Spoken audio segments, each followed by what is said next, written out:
وعلیکم ورحمۃ اللہ تعالی وبرکاتہ۔ اعوذ باللہ من الشیطان الرجیم، بسم اللہ الرحمن الرحیم، الحمد للہ رب العالمین والصلاة والسلام علی سید المرسلین، اما بعد۔ اللہم انفعنی بما علمتنی وعلمنی ما ینفعنی وزدنی علما۔ فصل فی اقسام الوضوء۔ الوضوء علی ثلاثۃ اقسام، الاول فرض علی المحدث للصلاة ولو كانت نفلا ولصلاة الجنازة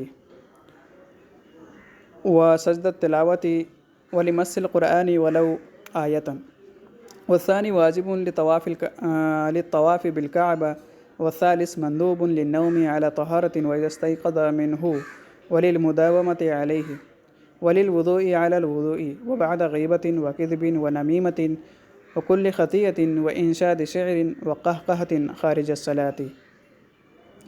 تو معزز طالبات، یہاں پر وضو کے جو اقسام ہیں ان اقسام کو بیان کر رہے ہیں۔ تو یہ جو فصل ہے، فصل فی اقسام الوضوء، یعنی وضو کی اقسام یعنی وضو کی قسمیں بیان کرنے کے بارے میں یہ فصل ہے۔ تو چلیے شروع کرتے ہیں۔ تو فرما رہے ہیں مصنف علیہ الرحمہ، الوضوء علی ثلاثۃ اقسام۔ الوضوء علی ثلاثۃ اقسام کے وضو کی تین قسمیں ہیں۔ وضو کی تین قسمیں ہیں۔ الاول، پہلی جو وضو کی قسم ہے، فرض، وہ فرض ہے، ٹھیک ہے، یعنی وضو کی تین قسمیں ہیں۔ پہلی قسم فرض ہے، علی المحدث للصلاۃ۔ تو فرض کس پر ہے وضو کرنا؟ تو بتا رہے ہیں علی المحدث للصلاۃ، یعنی محدث پر نماز پڑھنے کے لیے وضو کرنا کیا ہے؟ فرض ہے۔ یعنی پیشاب پخارا کرنے کے بعد جو بندہ محدث ہو جاتا ہے، تو اس طرح کے شخص پر جو محدث ہے، نماز ادا کرنے کے لیے اس پر وضو کرنا کیا ہے؟ فرض ہے۔ ولو کانت نفلا، اگرچہ وہ نماز کون سی ہو؟ نفل نماز ہو۔ ولصلاۃ الجنازۃ، اور نماز جنازہ پڑھنے کے لیے بھی وضو کرنا فرض ہے۔ وسجدۃ التلاوہ، اور تلاوت سجدہ کرنے کے لیے وضو کرنا فرض ہے۔ ولمس القرآن، اور قرآن چھونے کے لیے وضو کرنا فرض ہے۔ ولو آیتن، اگرچہ ایک ہی آیت ہو۔ تو قرآن چھونے کے لیے اگرچہ ایک آیت ہی پر ہاتھ لگانا پڑے، چھونا پڑے، تو اس صورت میں بھی وضو کرنا فرض ہے۔ تو یہ وضو کی پہلی قسم ہے کہ وضو کرنا کیا ہے؟ فرض ہے۔ محدث پر نماز ادا کرنے کے لیے اگرچہ وہ نماز نفلی نماز ہو، جنازے کی نماز ہو، یا سجدہ تلاوت ہو، یا قرآن کو چھونا ہو، اگرچہ وہ ایک ہی آیت ہو۔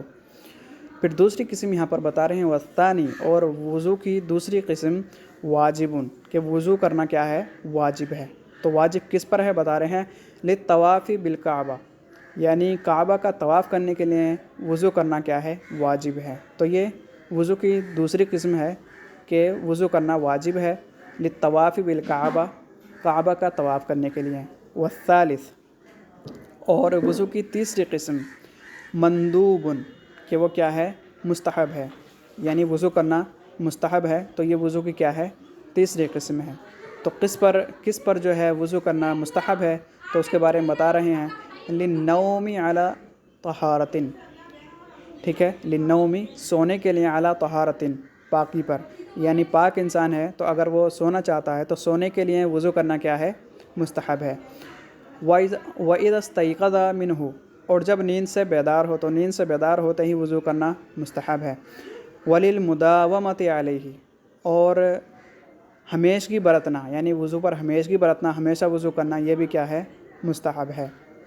وَلِلْوُضُوءِ عَلَى الْوُضُوءِ، اور وضو پر وضو کرنا مستحب ہے۔ وضو پر وضو کرنا مستحب، یعنی جیسے کہ ابھی عصر کی نماز ادا کی، پھر تھوڑی ہی دیر میں مغرب کا ٹائم ہو گیا، تو حالانکہ عصر کا وضو ہے، اس کے باوجود مغرب کے لیے وضو کرنا، یہ کیا ہے؟ وضو پر وضو کرنا ہے۔ تو اس طرح سے وضو پر وضو کرنا کیا ہے؟ یہ بھی مستحب ہے۔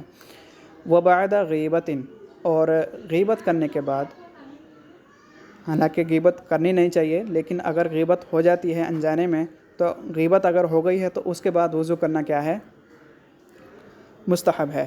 وکذب، اور جھوٹ بولنے کے بعد۔ ونمیمۃ، اور چغل خوری کرنے کے بعد۔ تو جھوٹ بولنا، چغل خوری کرنا، غیبت کرنا، یہ جان بوجھ کے نہیں کرنا کہ جان بوجھ کے پہلے ہی چغل خوری کر لو پھر اس کے بعد وضو کر لو تاکہ مستحب کا ثواب مل جائے، ایسا نہیں ہے۔ اس کا گناہ تو ہے ہی ہے، لیکن یہ اس لیے کیا جاتا ہے کیونکہ اللہ کے رسول صلی اللہ علیہ وسلم کا یہ فرمانا ہے کہ اگر کچھ غلط ہو جائے تو اس کے بدلے میں کیا کرنا چاہیے، کچھ اچھا کام کرنا چاہیے، اور چونکہ وضو ایک ایسی چیز ہے جو گناہوں کو کیا کرتی ہے، دھوتی ہے، ٹھیک ہے۔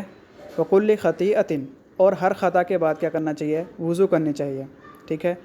وانشاد شعر، وانشاد شعر، اور کوئی فحش شعر یعنی کوئی برا شعر پڑھ لینے کے بعد بھی وضو کرنا کیا ہے، مستحب ہے۔ وقہقہۃ، اور قہقہہ لگانے کے بعد وضو کرنا مستحب ہے۔ خارج الصلاۃ، نماز کے باہر، یعنی نماز کے باہر اگر قہقہہ لگا دیا تو اس صورت میں وضو کرنا کیا ہے، مستحب ہے۔ وغسل میت، یہاں سے کل ہم اگلی کلاس میں یہاں سے درس شروع کریں گے، تب تک کے لیے اتنا ہی کافی ہے، اجازت دیں۔ السلام علیکم ورحمۃ اللہ تعالی وبرکاتہ۔